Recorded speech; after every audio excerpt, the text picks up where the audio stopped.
Hello জনগণ, ঘোরাঘুরির আরও নতুন একটি ভিডিওতে সবাইকে স্বাগতম।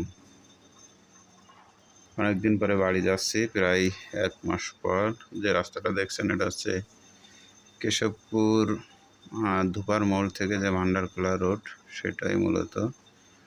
এখন আছি খ্রিস্টান স্কুল পার হয়ে বাজিতপুরের শেষ মাথা বা কারিগরপাড়া পার হয়ে যে বাজিতপুর জামে মসজিদ, সেটা পার হয়ে ভদ্রা নদী পার হচ্ছি। তারপরে মূলত মজিদপুর গ্রামে প্রবেশ করলাম।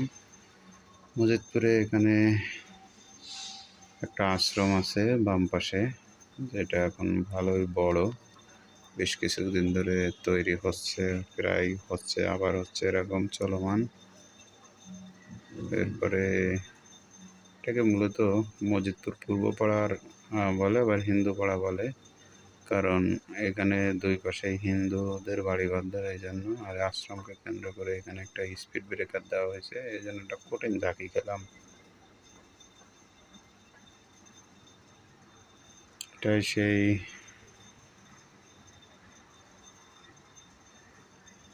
বিশাল বড় একটা পুকুর আছে বামে। এই পুকুরের পানি সচরাচর কখনো শুকায় না, আমি এত বছরে কোনোদিন দেখি নাই শুকাতে। ডান দিক দিয়ে যে রোডটা চলে গেল, ওই দিকেই মূলত মজিদপুর পশ্চিম পাড়া চলে গেল। আর এটা আসলাম ভান্ডারখোলা রোডেই মূলত আমরা যাচ্ছি। কিছুক্ষণের পরেই আমি আমাদের যে বাড়ির রাস্তা, সেটাতেই একেবারে প্রবেশ করছি। এই যে ডান দিক দিকে একটা রাস্তা গেছে মাঠের দিকে, সেখানে বিশাল বড় একটা বট গাছ, সেখানে আমাদের ঈদগাহ। এটা আছে বামে, চলে গেলাম।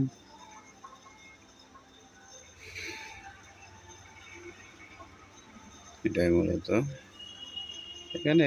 আর একটু যাওয়ার পরে মূলত গ্রামের যে বাড়িঘর, সেইটুকুই। কিন্তু তার আগে এখানে মাঠ, ফসল, নার্সারি, এগুলোই মূলত এখানে হয়ে থাকে। আর নিচু জমিগুলোতে ধান, পাট, বিভিন্ন রকম চাষবাস হয়ে থাকে।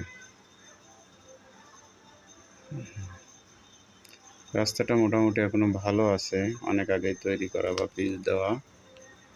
কিছু কিছু জায়গায় যেখানে ঠিকভাবে রোদ পায় না, গাছের নিচে পিচ রাস্তা অনেক সহজে নষ্ট হয়ে যায়, আপনারা জানেন। এটা আর কি। আর এটা মূলত এখানে একটা ডিপ টিউবওয়েল আছে মোড়ের উপরে। এই জায়গায় মজিদপুর পূর্বপাড়া, এই কথা বললেই হয় যে মজিদপুর পূর্বপাড়া ডিপ টিউবওয়েলের এখানে।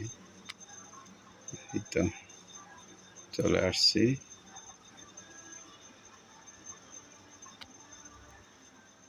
বাই বাই সবাইকে।